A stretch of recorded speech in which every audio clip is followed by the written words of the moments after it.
우리는 역사를 통해 말씀하시는 하나님을 믿습니다. 그래서 본 성도 예수소망교회는 매년 3.1절, 6.25, 또 8.15를 맞이해서 세 번 역사적인 사건을 놓고 기념 예배를 드리게 됩니다.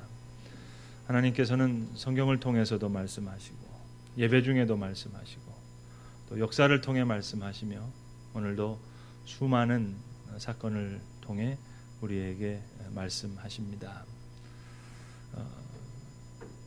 독일 베를린에 그 카이저 빌헬름 교회가 있습니다. 그 도시 한복판에 있습니다. 폭격으로 무너진 교회를 그대로 놔두었습니다. 영국의 코벤트리 예배당도 마찬가지입니다. 공습으로 불탄 벽과 탑을 그대로 놔두었습니다. 그러나 거기에 무궁무진한 하나님의 말씀을 우리는 듣게 됩니다.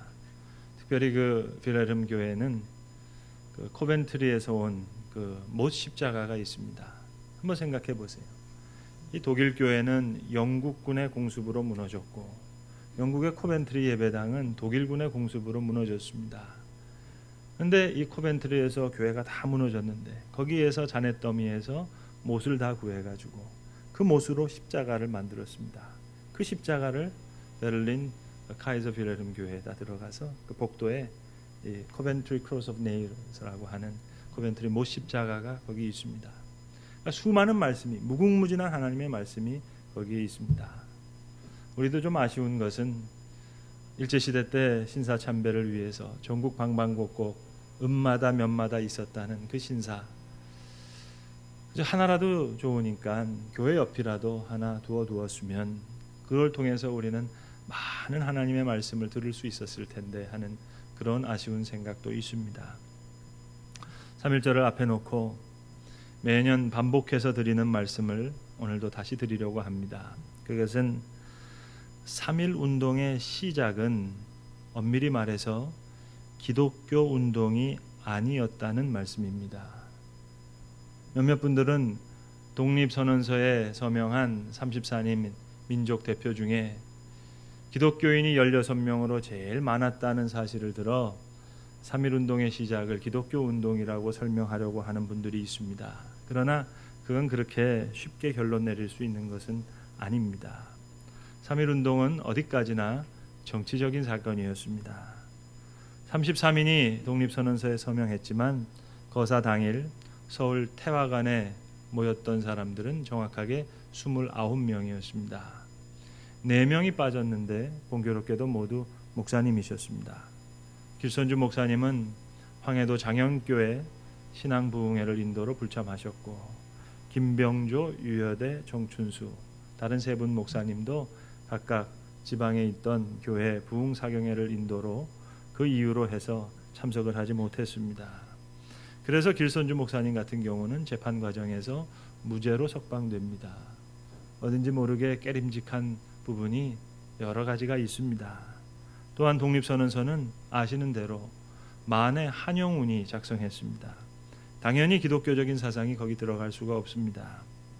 33인 중에 한 분이셨던 신석구 목사님은 끝까지 교회가 정치운동에 참여하는 것이 옳은가, 게다가 33인 중에 천도교인이 무려 15명인데 천도교인들이랑 같이 일하는 것이 옳은가 고민을 많이 했습니다. 중간에서 남강 이승훈 장로와 우하영 목사님 같은 분이 중재를 해서 겨우겨우 서명을 하게 됩니다. 다시 말씀드립니다만 엄연히 그 시작은 정치적인 사건이었고 민족적인 사건이었습니다. 그러나 중요한 것은 그것을 하나님께서 선교적인 사건으로 바꾸어 주셨다 하는 겁니다. 교회가 시작한 운동이 아니었어요. 그런데 결과는 교회가 가장 큰 핍박을 받았습니다. 여러분, 오늘도 전국에 수많은 3.1 운동 기념관이 있습니다. 하나가 있는 게 아니에요. 각 지역마다 있습니다.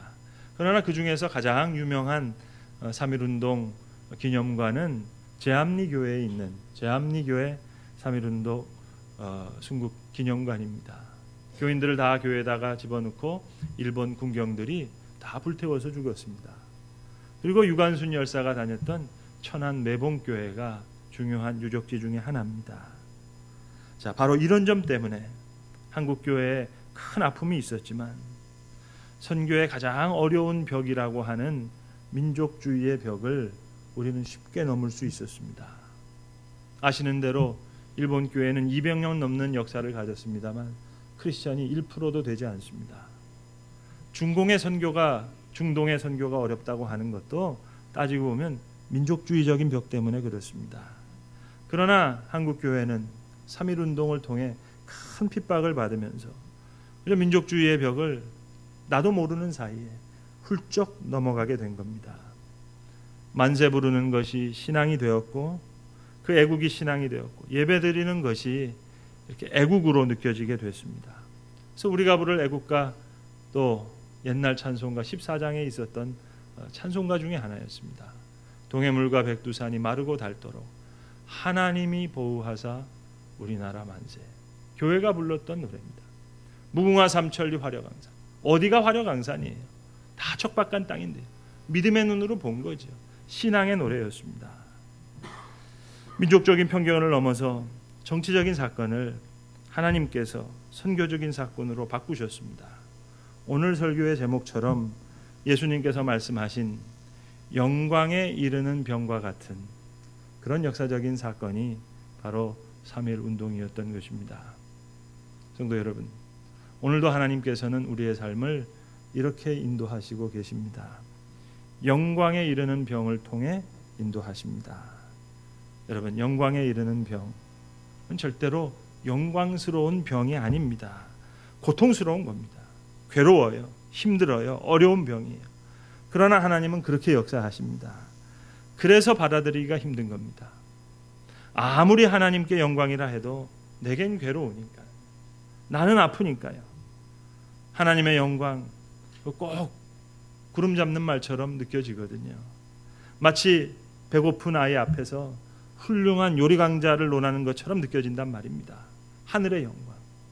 지금 당장 아파서 내가 죽겠는데 하나님의 영광 그 따질 수 무슨 그게 큰 도움이 되겠습니까? 하는 그런 마음 말입니다. 오늘 본문으로 다시 돌아가서 우리 다시 생각해야 되겠습니다. 나사로는 예수님의 사랑을 누구보다 많이 받은 사람입니다. 보통 인연이 아닙니다.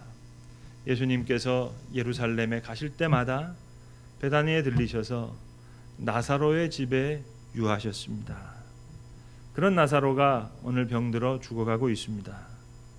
누이들이 급한 마음에 사람을 예수님께 보냈습니다. 속히 오셔서 고쳐주세요. 예수님 분명히 말씀하셨습니다. 죽을 병이 아니라고. 죽을 병이 아니라 하셨는데 그런데 죽었습니다. 장례까지 다 치르렀습니다. 장례 치르러서 나흘이 되어서야 예수님께서 베다니 마을에 찾아오십니다. 그들은 생각했겠지요. 예수님 오시면 오라비를 위해서 안수하고 기도하시면 오라비가 툭툭 다 모든 것을 털고 깨끗이 일어날 줄로 그렇게 생각했는데 지금 마리아와 마르다를 앞세워서 예수님 무덤으로 가자 하십니다. 이 예수님을 보면서 마리아와 마르다의 그 속마음은 어땠을까요? 모름지기 불편한 마음이 있었을 겁니다. 오시랄 때는 오시지 않더니 지금 오셔가지고 뭘 무덤을 찾아가시나, 또 울기는 왜 또 우시나. 주변에서도 웅성거립니다.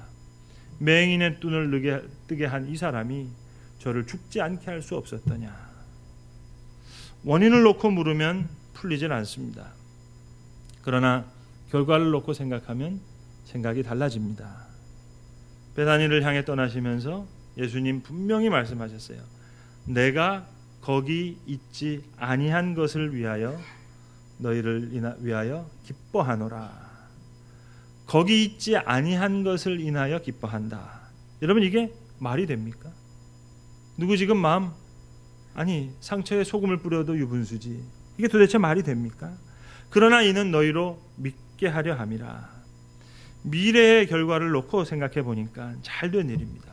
병든 것도, 장례를 치른 것도, 장례 치러서 나흘이 지난 것도, 아니 시체가 썩어서 냄새가 나는 것도 다 잘된 일이에요. 어디서부터 생각하느냐입니다. 신앙적 사건은 사고가 아닙니다. 누가 잘못해서 일이 어떻게 잘못 꼬여서 된 사고가 아니에요.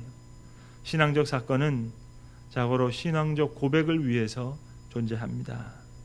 병이 걸린 것부터 지금 죽어가는 과정이 다 하나님의 사랑이었더란 말입니다. 마리아와 마르다의 믿음을 키워가고 계시는 겁니다. 의미 없이 죽은 게 아니에요. 더 큰 영광을 위하여, 더 확실한 믿음의 고백을 위하여 이 일은 반드시 있어야 했습니다. 왜 예수님 나사로가 죽도록 내버려 둔 겁니까? 왜 온 동리가 소리내어 울도록 내버려 두셨습니까? 왜 그리고 나서야 나사로를 살리십니까? 저가 죽지 않게 할 수는 없었더냐? 100번 맞는 얘기 아니에요? 그러나 지연되는 사건의 본질이 사랑이었더란 말입니다. 전 늘 이럴 때 좀 아쉬운 것이 성경에도 좀 부록이 좀 있었으면 좋겠어요.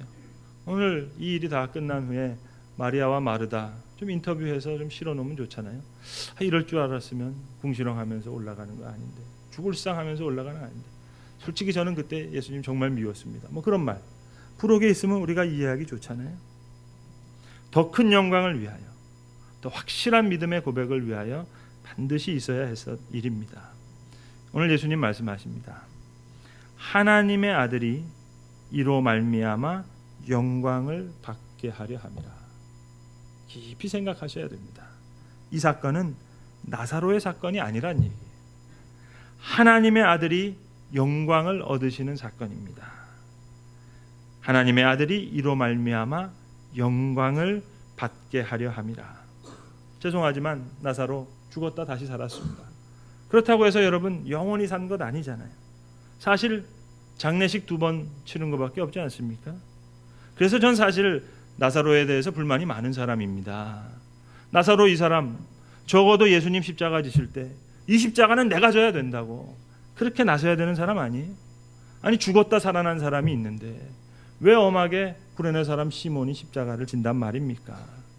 아니 몸이 아파서 십자가를 못 진다고 하면 적어도 빌라도 법정에라도 한 번쯤은 나와서 저분이 나를 살리셨습니다, 한마디 증언은 해야 되는 거 아니에요? 베다니가 바로 예루살렘에서 지척인데 얼마 멀지도 않은데 너무 애석해요. 자, 나사로가 다시 살아났지만 사실 장례식 2번 한 것밖에 없습니다. 여러분, 이 병은 영광을 위함이요 하나님의 아들이 이로 말미암아 영광을 받게 하려 함이라.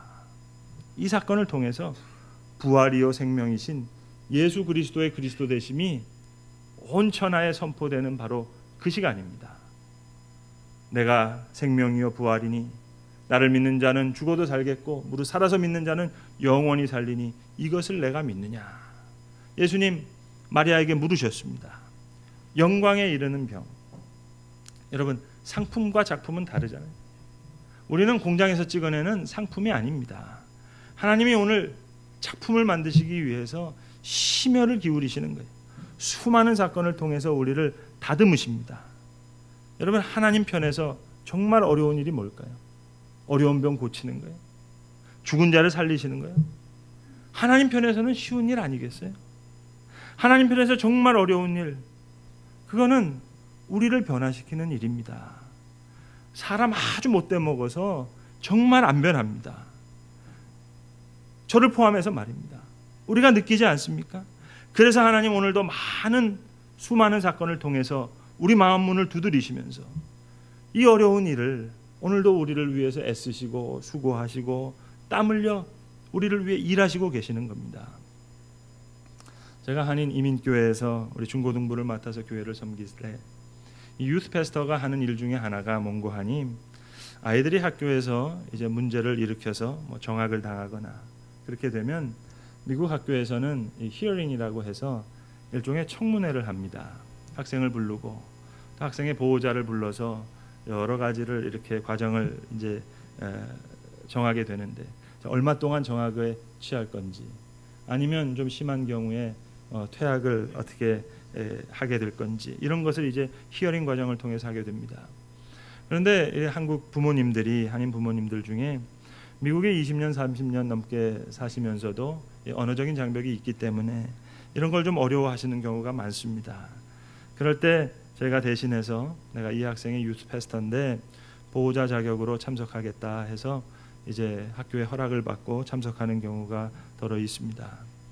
그렇게 해서 제가 이 학교로 경찰서로 왔다 갔다 하면서 좀 도움을 주던 한 학생이 있었는데 그 아버지 되시는 집사님이 하루는 전화를 주셔서 LA 다운타운에서 뵙자는 그런 연락이 왔습니다.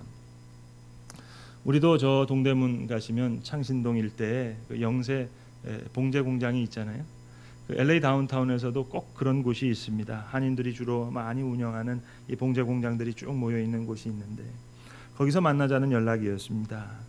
김 집사님이라는 분인데 갔더니 두 네 분이 공장 밖에서 저를 기다리고 계세요. 교회에서 뵙고 말씀을 나눠도 될 텐데 무슨 일로 여기를 부르셨나 생각하면서 같이 공장으로 들어가는데 이 집사님이 영어로 한마디를 하시는데 제가 처음에는 잘 못 알아들었습니다. 그 목사님, 제가 오늘 챕터 11을 부르려고 합니다. 제가 못 알아들었어요. 미국 연방 파산법에 따라서 법정 관리를 신청할 때 챕터 11에 따라서 파산 보호를 이렇게 신청하는 법이 있습니다.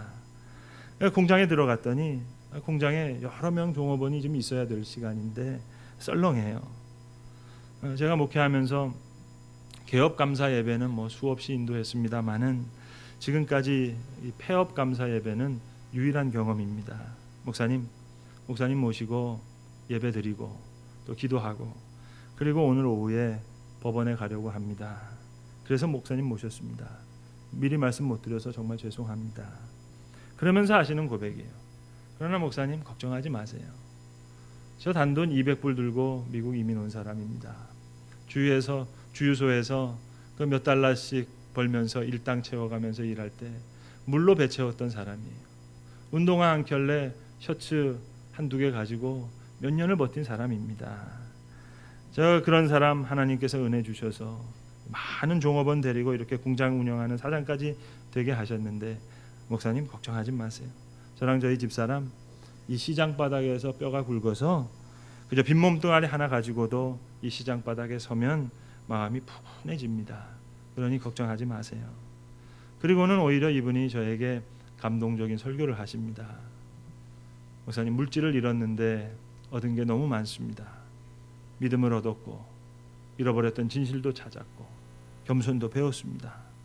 그리고 그렇게 말썽 피던 아들 녀석 목사님 아시듯이 지금 정신 차리고 있으니 그래서 목사님 그동안 수고하셨는데 식사 하나 대접 못했는데 같이 예배드리고 국밥 한 그릇이라도 대접하고 그리고 법원 가서 파산 신청하려고 합니다.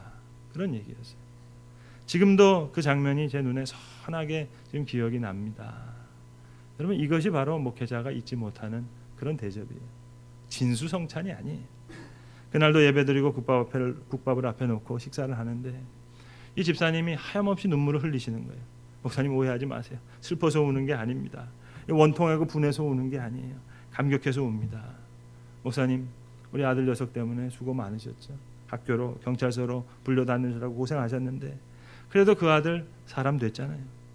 물질 잃어버렸지만 믿음 얻었고 겸손도 찾았고 진실도 찾았고 저도 제 아들도 다 정신 차렸으니 얼마나 감사합니까. 이 집사님이 제가 섬기던 바로 그 교회 지금 장로님이 되셨습니다. 하나님께서 많은 부분 다 회복시켜 주셨어요. 여러분 성경을 보세요. 전도서에 나오는 모든 것을 누렸다고 하는 솔로몬의 고백과 모든 것을 다 잃어버린 욥기에 나오는 욥의 고백이 너무 기가 막히게 똑같이 겹쳐지지 않습니까? 똑같은 고백이에요. 희한하지 않아요? 환경의 문제가 아니에요. 중요한 것은 고백입니다. 죽을 병에 걸려도 문제는 건강이 아니에요. 이런 고백을 듣는 순간 하나님이 영광을 받으시는 시간입니다. 건강을 잃을 때 믿음을 얻고 또 물질을 잃어버릴 때 겸손과 진실도 찾습니다. 이것이 하나님의 역사예요. 자, 오늘 이 시간 마리아와 마르다에게 필요한 믿음이 뭡니까? 오라비는 죽었습니다. 그러나 예수님은 앞에 계십니다. 이제는 오라비가 죽느냐 사느냐의 문제가 아니에요. 사람이 살고 죽는 문제가 아니에요. 오라비의 문제가 아니라 내 앞에 계시는 예수님을 어떻게 고백하느냐 하는 그런 절대절명의 시간입니다. 고백을 묻는 순간이에요. 여러분 오늘이라는 현실을 놓고 한번 생각해 봅시다. 오늘이 있기 위해서 과거가 있었습니다. 앞에 있는 밝은 내리기 위해서 오늘이 있습니다. 우리는 과거의 은혜에 감사하면서도 앞으로 있을 은혜를 믿지 못하는 불신앙에 살아갑니다. 하나님이 하시고자 하는 일이 확실히 있습니다. 우리가 당하는 난감한 사건, 이 속에 하나님의 깊은 뜻이 있습니다. 그분의 경륜이 있고, 그분의 섭리가 있고, 그분의 지혜가 있고, 그분의 사랑이 있고, 또 그분의 특별한 그런 배려가 있습니다. 이제 마리아와 마르다에게 필요한 믿음이 뭡니까? 돌을 옮기라, 주님 말씀하십니다. 마리아와 마르다, 이 말이 믿어졌겠습니까? 죽어서 나흘이 지났습니다. 냄새가 납니다. 그러나 돌을 옮기라 하십니다. 주님, 도대체 무슨 말씀입니까? 이게 무슨 짓입니까? 집어치우시다. 다 끝났습니다. 그렇게 말씀드리고 싶지만 조용히 돌을 옮깁니다. 바로 그만큼의 믿음 말입니다. 중국 선교의 아버지라고 불리는 허슨 테일러의 유명한 말이 있어요. 우리에게 필요한 것은 위대한 믿음이 아니라 위대한 하나님에 대한 작은 믿음이라고 말입니다. 여러분, 다시 생각해야 되겠습니다. 내가 버림받아서도 아니고 하나님의 능력이 없어서는 더더욱 아닙니다. 이해하기 어려우나 하나님의 사랑과 지혜가 여기 있습니다. 장사한 지 나흘이 지났습니다. 이미 죽어서 냄새가 납니다. 그러나 우리 주님은 영광에 이르는 병이라 말씀하십니다. 죽을 병이 아니라 말씀하셨습니다. 그리고 마리아에게 다시 물으십니다. 나는 부활이요 생명이니 나를 믿는 자는 죽어도 살겠고 무릇 살아서 믿는 자는 영원히 죽지 아니하리니 이것을 내가 믿느냐. 오늘 성경이 우리에게 다시 말씀하십니다. 하나님의 아들이 이로 말미암아 영광을 받게 하려 함이라.